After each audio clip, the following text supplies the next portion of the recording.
In the past, I've had several videos where I demonstrated the stroke, and I've broken it up into 4 parts. Okay.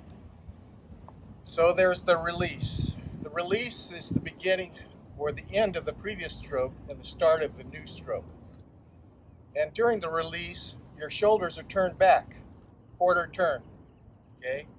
You may be, depending upon where you are in the paddle. If you're just starting out, you're probably sitting straight up. If you're in the middle of the paddle, you're probably hinged a little bit, about 10 degrees. Your back is straight, okay?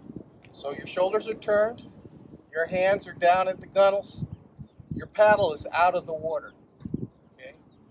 And that's why I always emphasize bringing your hand down to the gunnel, because then automatically your paddle is out of the water. All of this is describing movements, okay, for the entire stroke. So I'm breaking the stroke up into 4 parts.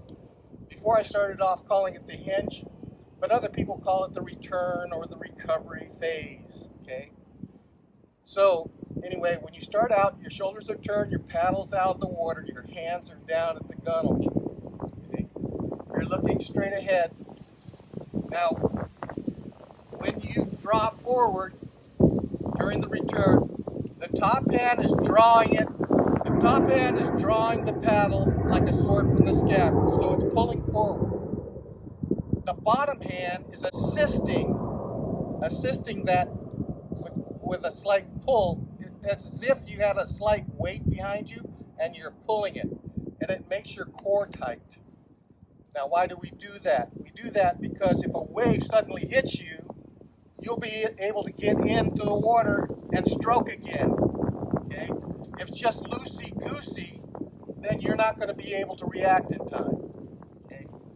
So that's the main reason for that. So the top hand is drawing, bottom hand's assisting. Now the first thing that happens is that you draw forward, you're slightly lean forward. As you draw forward, you're sitting up, and now when your top hand comes across to the other gunnel, you're totally sitting up straight.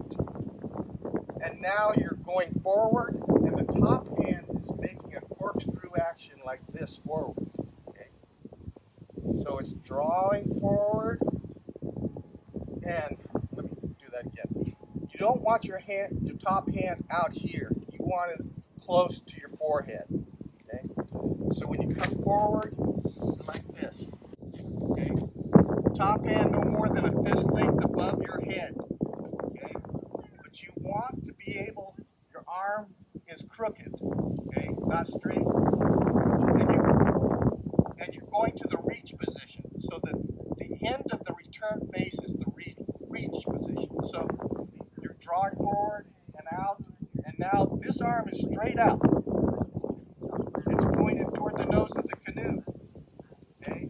That's the reach position. Now that's the end of the first phase. That's the end of the return. Okay? Now, when you go to the return, your body mass is moving forward as well as your hands. They're all moving forward. And so you're capturing your momentum. You see how the sled moved forward? You're capturing your momentum that way. And then when you stroke, then you go forward again, stroke, go forward again. And I've mentioned to you that you could practice in an office chair on a floor, hard floor. That you just go through the stroke action and you want to move forward each time. That's capturing your momentum. And that's what should be happening in the canoe. When all 6 people going forward, the boat should move forward. You don't even have to put your paddle in the water. Okay? Now the next phase is the catch. So after we get to the reach position, we're going to go to the catch position. Now, that's a combination of just hinging forward as well as dropping your arms. The catch in position is when the blade is totally buried to the hilt of the blade. That's when it's in. Now, when you go to the catch position, there's no resistance. You want that blade to slip in the water like a knife. Okay? If you come down and are pressing down on it, that action, there will be a resistance in the water to you pressing down that will translate up through your body to your butt and your feet, and it will press the boat into the water. When you press the boat into the water, there's more friction and it goes slower. So when you go to the catch position, you want to enter the water and you want it to slip in. No resistance, okay? Smooth. Now, once you're in the catch position, the other thing to notice, my shoulders are turned back on the release. When I go forward to the reach position, my shoulders are turned the opposite way, okay? This shoulder's forward, this shoulder's back. Now, when I come into the catch position, my shoulders square up because this hand is over here, okay? Now the blade is buried. Now, at this point, this is the power phase. In order to get power, what you're doing is you're leveraging yourself to push your hips through your heels forward. Now both feet are in front of you. So at the catch, you're pushing the top shoulder and pulling with the bottom shoulder until your hand comes to about mid-thigh. That's about when power is done. That's when the blade is turned such that the angle is such that if you give it any more pull, it's going to be pulling up, pulling you down, pushing the boat down. Okay? So when your hand is at your mid-thigh, now that's the beginning of the release position. One other thing I want to mention about the power position. When you get out to the reach and you go to the catch, you begin the power, pushing and pulling with both shoulders. You come back to your hip. You should be hinged more, but you maintain that hinge all the way through. Now, at the end of the power phase, when your hand is here, your top hand is above the gunnel still. Now you're just allowing your shoulders to turn back to the end of the release position. Now there's no power at that point. You're just allowing it to travel back with the speed of the boat. When your hand hits the gunnel, your paddle will automatically be out of the water if you allow your hand on the back end to come back. During the release, when you come out of the water, you do not want to lift water on your blade, okay? So in order not to do that, you have to draw this way so it kicks the blade out to the side so that it slides through the water. If you were to just pick up your hand and lift water, it's going to depress the canoe. The other thing that some people do is they don't kick out. They come forward like this. If you come forward like this, it's putting the brakes on the canoe. Okay? So you have to kick out, then go forward. What is weight in the canoe?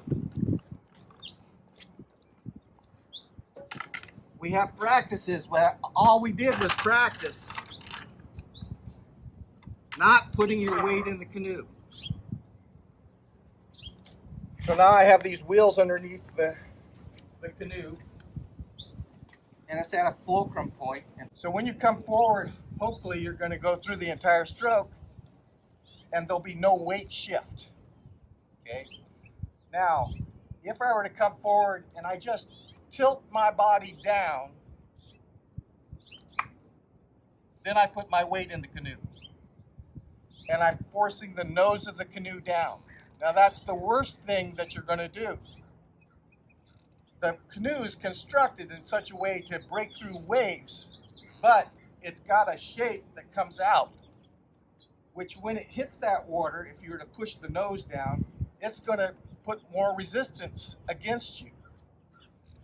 Now, the other side of that is if you come back, it's not quite centered, but if you come back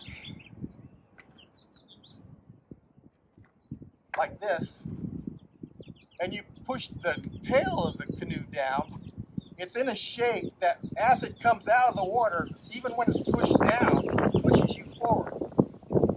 And when it comes out of the water, it pushes you forward. You can just take like a one-man and just take the back end, push it down, and just let it come straight up. It'll shoot forward.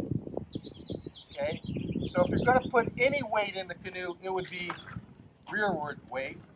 And you often see that in a canoe race. You'll see the back end of the one man's going in the water and out, just slightly.